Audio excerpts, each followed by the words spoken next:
Hi everyone, so my experience today is called the Numbers Carpark. And this experience targets a maths concept of number awareness and counting. This experience links to the ages of 3 to 4, but in this particular scenario that I'm showing you in the images, it actually engages a 5-year-old as well. So this experience links to learning outcome 5 of the early years learning framework, which explains the children demonstrating an increasing understanding of number using vocabulary to describe names of numbers.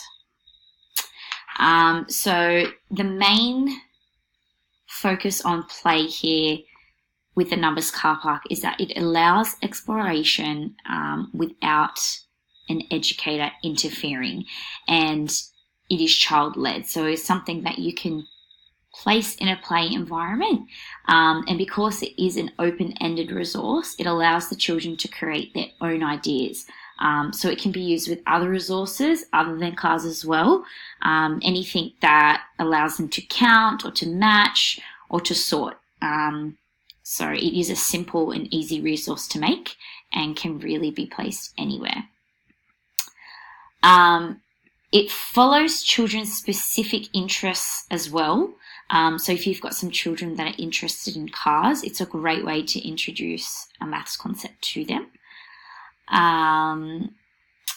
And while playing with the Numbers Carpark, the children will have the option to use mathematical language as well, not only with an educator, but with one another. For example, referring to the cars as their own specific number. For example, number 1 is really fast, or number 2 goes in first.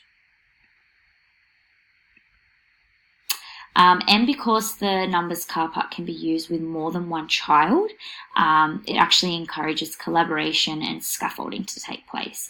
In this particular scenario, the 3 to 4-year-olds that primarily engaged with the resource were eventually joined by a 5-year-old who began acting as their more knowledgeable other to extend their current knowledge on maths. Thank you for listening.